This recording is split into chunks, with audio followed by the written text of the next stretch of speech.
लेकिन संख्या उनकी ज्यादा है जिनका ध्यान रुपयों पैसों पर है और अपने माता पिता की सेवा पर नहीं है।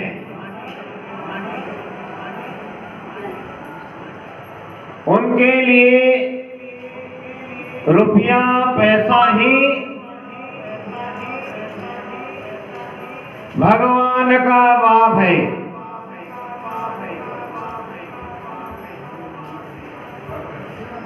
सेवा करना, सेवा कराना और सेवा नहीं करना, तीन बातें। तो इस दुनिया में माता पिता की सेवा करने वाले भी हैं और सेवा कराने वाले भी हैं और सेवा नहीं करने वाले भी हैं। तो इसमें सेवा करने वाला एक नंबर का आदमी है और सेवा कराने वाला 2 नंबर का आदमी है और सेवा नहीं करने वाला थर्ड किसी काम का नहीं है, उसका कोई नंबर नहीं है।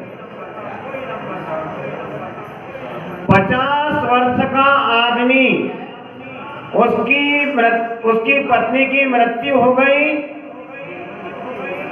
लेकिन उसने अपनी माता की सेवा करना नहीं छोड़ा, क्योंकि उसकी माता दोनों पैरों से चल नहीं पाती थी, घर में ही घसीट कर चलती थी, खड़ी नहीं हो पाती थी। अब क्या होगा? लेकिन बेटा कहता है कि माँ तो चिंता मत कर, ये तेरा बेटा तेरी सेवा करेगा। माँ कहती है कि बेटा अब तो बेटा नहीं रहा है, अब तो बड़ा हो गया है, अब तेरे भी खुद बेटे हैं, तो 50 का हो गया है। तो बेटा कहता है कि नहीं माँ, मैं चाहे आज 50 का हो गया हूँ, चाहे मैं 60 का हो जाऊं या 70 का हो जाऊं, चाहे 80 का हो जाऊं, लेकिन माँ मैं तेरे लिए तो बेटा ही रहूंगा, मैं तेरी सेवा करते रहूंगा। और वह बेटा 50 साल का बेटा, माँ जब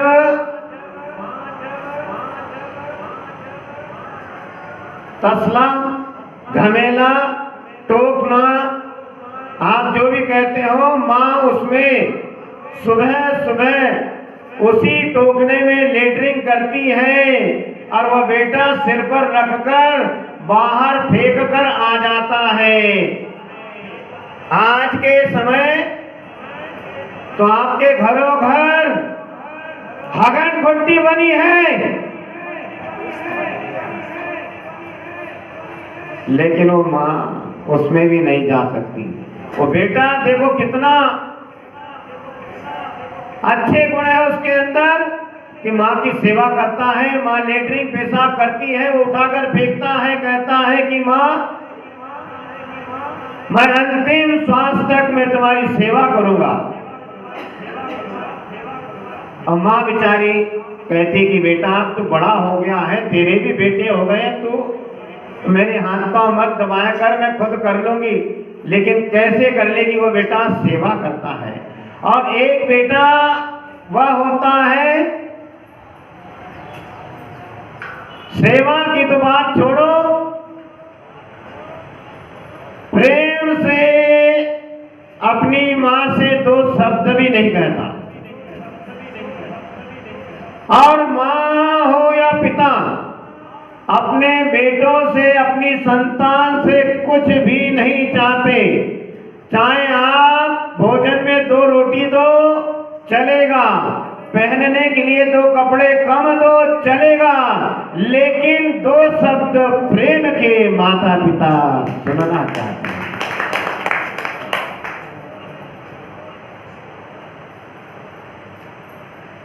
दीपावली का दिन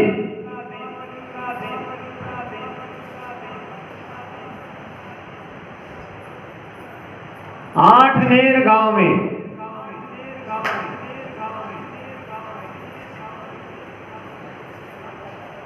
जब मेरी दीक्षा नहीं हुई उसके पहले की घटना है।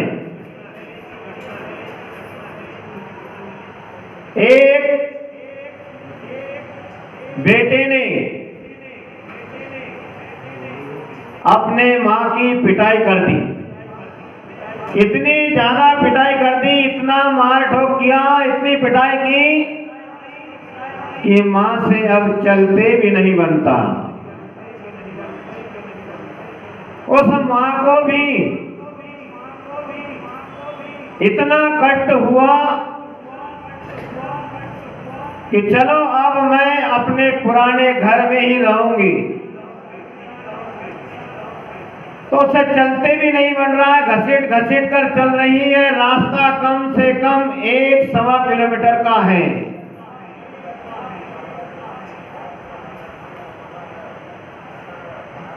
और उस समय मैं मंदिर से निकला और घर जा रहा था और वापस दुकान भी आना है, समय बहुत कम है। लेकिन रास्ते में वह अम्मा मुझे रोते हुए मिली। मैंने अपनी साइकिल रोकी, उससे पूछा कि अम्मा आप क्यों रो रही हो, क्या बात है, इतनी धूप में आप यहाँ सड़क पे कैसे बैठी हैं? तो बेटा आज मुझे मेरे बेटे ने रोज की तरह रोज पिटाई करता है, आज बहुत ज्यादा पिटाई कर दी, आज तो मुझसे चलते भी नहीं बन रहा है। मैंने पूछा तुम कहां जा रही हो?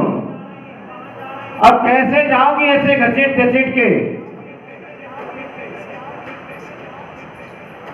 बोले मैं अपने पुराने घर जाऊंगी, अब यहां नहीं रहूंगी।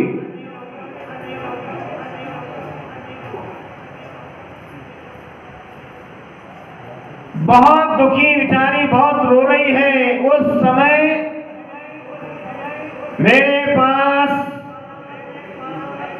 जो शुद्धि के लिए डब्बा होता है, उस डब्बे में पानी और एक छोटा सा गिलास, और दीपावली का दिन था। घर से खबर मिली थी कि घर आते आते कुछ केले, कुछ सेवफल, कुछ सीताफल, क्या लाही होती, लाही मुरमुरे लेकर आना, दीपावली का दिन है, प्रसाद के लिए चाहिए। तो ये सामग्री मैं लेकर जा रहा था। जब उस अम्मा को दुखी देखा तो अम्मा से कहा मैंने कि अम्मा तुम रो मत। सबसे पहले उसे मैंने पानी पिलाया अपने डब्बे का, उसने पानी पिया। उसके बाद उसे सेवफल, केला जो फल था वो खिलाया और मुरमुरे लाई भी खिलाए। उसने पता नहीं बेचारी 1 दिन 2 दिन से कब से भूखी थी, बड़े प्रेम से उसने स्वीकार किया।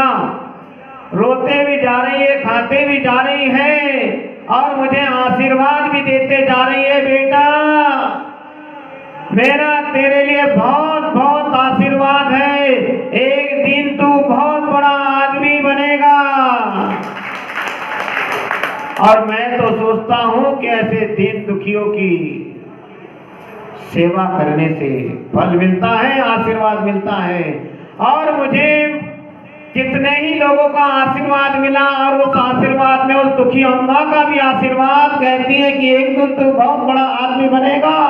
और मैं तो कहता हूं कि उस अम्मा का आशीर्वाद कि आज मैं दिगंबर मुनिराज बन गया। उस बेचारी अम्मा ने पानी भी पिया, फल भी खाए, कुछ लाही मुरमुरे भी खाए और बचे थे। तो मैंने सोचा उसके धोती के पल्ले में मैंने तू ले पूरे डाल दिए।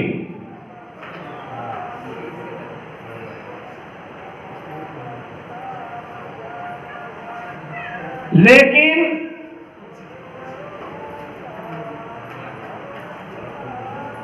दुनिया में यदि ऐसे ही होते रहा,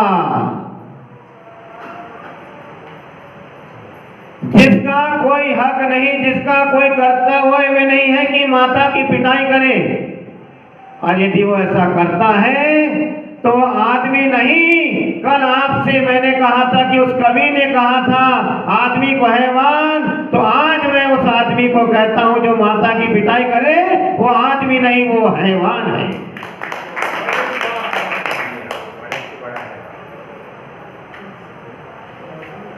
एक दोस्त से यह भी घटना सत्य है, साथ में पढ़ने वाला हमारा दोस्त, उसके हमारा आना जाना, उससे मैंने पूछा भाई हमारी तो एक ही दादी, तेरी दो दो दादी कैसे? उसके यहाँ दो अम्मा थी। मैंने उससे पूछा तेरी दो दादी कैसे? बोले दादी तो हमारी एक ही है। बोले भैया मेरी एक दादी है और एक मेरी नानी है। अच्छा, मेरे मामा मेरी नानी को नहीं रखते हैं इसीलिए वो हमारे पास रहती है। अब बार बार दोस्त के आना जाना होता था। एक दिन खबर मिली कि उसकी नानी ऊपर चली गई। ऊपर चली गई, जब कोई ऊपर चला जाता है, जब किसी की मृत्यु होती है तो रिश्तेदारों को समाज में गांव में खबर की जाती है। और आज तो ये भी व्यवहार खत्म हो गया है।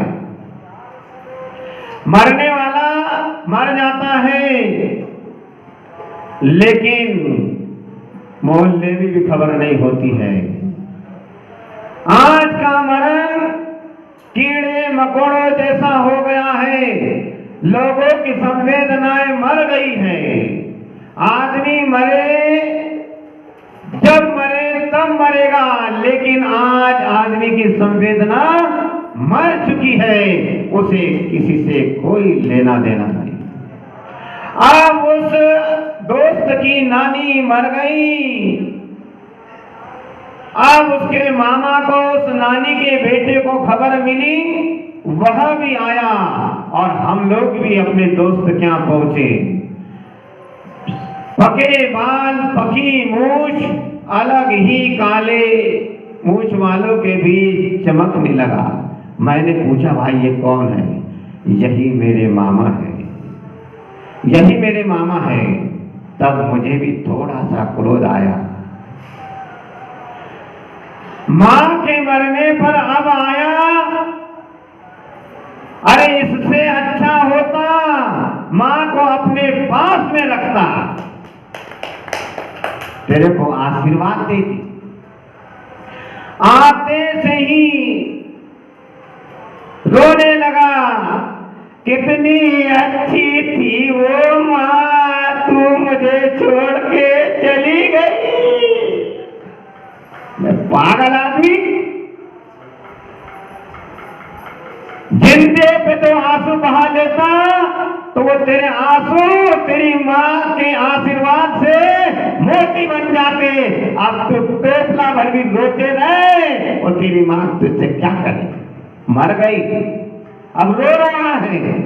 उसी समय हम तो 11th क्लास के बच्चे तो बच्चे होते, जैसी उसने बोला कितनी अच्छी थी वो मां, तू मर गई, मैंने इधर से आवाज लगा, मैंने चुप।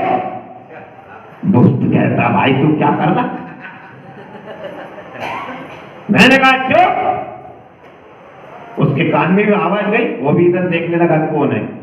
दोस्त ने मेरे को समझाया, बोले चुप, आवाज मत कर भाई, ऐसे दुख के समय में गड़बड़ ना कर, चुप हो गया।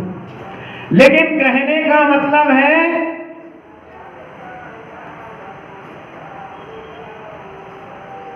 मां को मारना, पिता को मारना, उनको घर से बाहर निकाल देना, यह अच्छी बात नहीं है।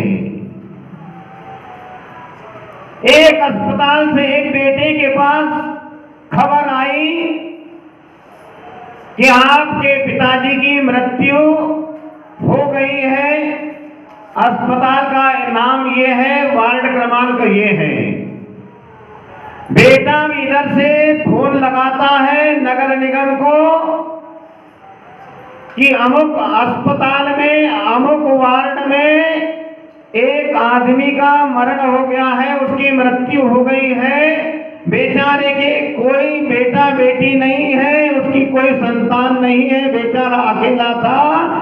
आप उसका दाह संस्कार करा दीजिए, जो भी खर्चा आएगा मुझे बिल भेज दीजिए, मैं पेमेंट कर दूंगा। निर्ममता और क्रूरता की भी हद होती है। सेवा करना तो दूर, किसी प्रकार का सहयोग भी नहीं, और सहयोग भी कर रहे हैं, रो भी रहे हैं, तो मरने के बाद क्या करेगा? और डेड बॉडी के संयोग दाह संस्कार का यदि तूने बिल भी पटा दिया तो अरे इससे अच्छा होता घर में रखता, जो तू खाता वो उनको खिलाता, तो तेरा जीवन सुखी हो जाता। लेकिन ये दुनिया आज लोगों के आचार विचार परिवर्तित होते जा रहे हैं।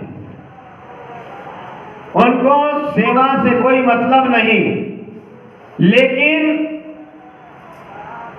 अपेक्षा रखते हैं कि हमें मेवा मिलना चाहिए।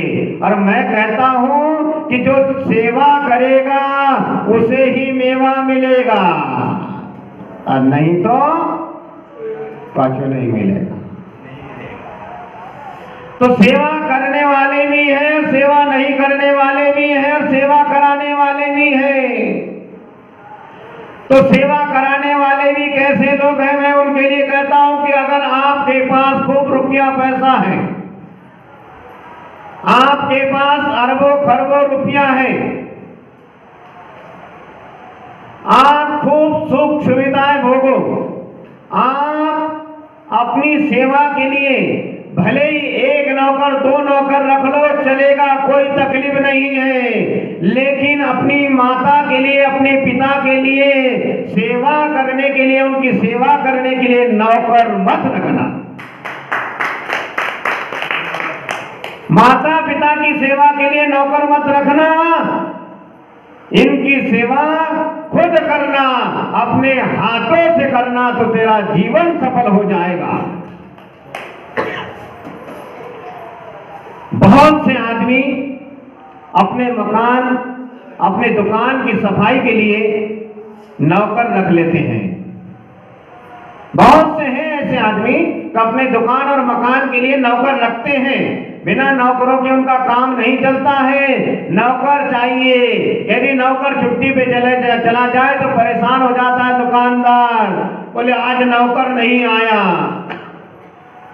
तो ठीक है, मकान और दुकान की सफाई के लिए नौकर रख लेते हैं, लेकिन खास बात आपको मैं बता दूं, तिजोरी की चौकीदारी तो खुद करता है। तिजोरी जिसमें माल भरा है, उसकी चौकीदारी के लिए नौकर रखते क्या? क्यों नहीं रखते? नहीं, क्या बात करते महाराज?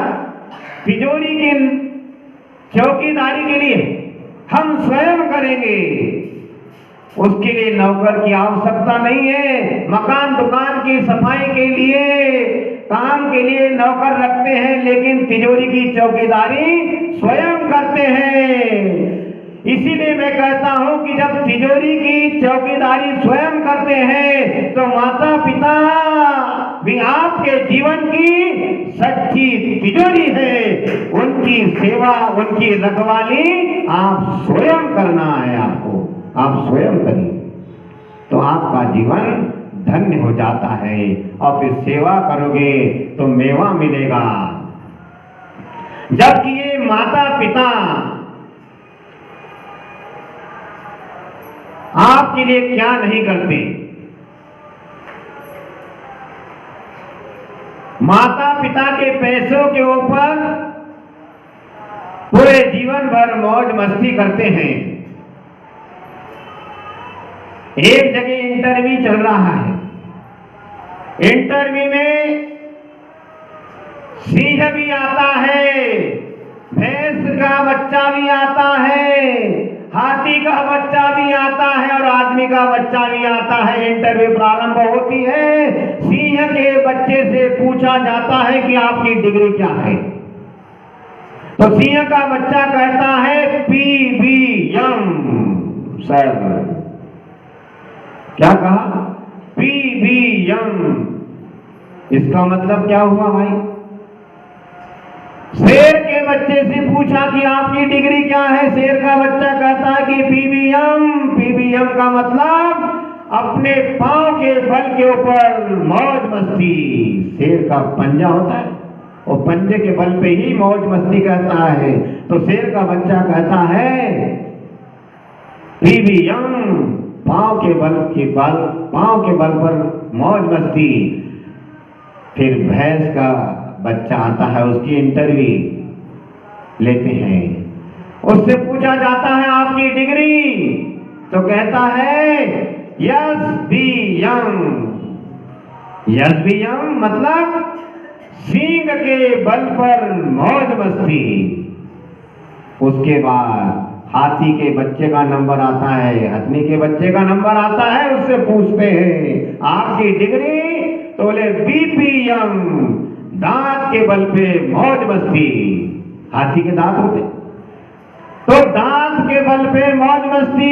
उसके बाद में नंबर आता है आदमी के बच्चे का, मनुष्य के बच्चे का। उससे पूछा जाता है तेरी डिग्री क्या है। वो कहता है BPM। BPM का मतलब बाप के पैसे पर मौज मस्ती। वो बाप के पैसों पर मौज मस्ती करता है। तो बाप के पैसों पर मौज मस्ती करते करते पूरा जीवन बीत रहा है। लेकिन होश में आ जा, जिनके रुपयों पैसों पर तू मौज मस्ती कर रहा है, उसमें से थोड़ा खर्च अपने माता पिता के लिए कर ले, उनकी थोड़ी सेवा कर ले, तो तेरा जीवन धन्य हो जाएगा। क्यों? बेटा कितनी भी गलती करे, माँ बाप उसे माफ कर देते हैं, क्षमा कर देते हैं। और माँ बाप गलती नहीं भी करे तो भी बेटा उसे, माँ बाप को क्षमा नहीं करता है। एकदम उल्टा विपरीत काम है। जबकि माता पिता कैसे होते हैं? फूल कभी दोबारा नहीं खिलते, फूल कभी दोबारा नहीं खिलते, जन्म कभी दोबारा नहीं होते। मिलते हैं लोग हजारों, मगर हजारों गलतियां माफ करने वाले माँ बाप नहीं मिलते। तो बंधु, जीवन मिला है, समझ है, बुद्धि है, अकल है, तो सेवा नहीं करना, यह विचार मन से निकाल देना। सेवा कराना है, ये भी मन से निकाल देना। और एक ही मन में विचार रखना, सेवा मुझे करना है।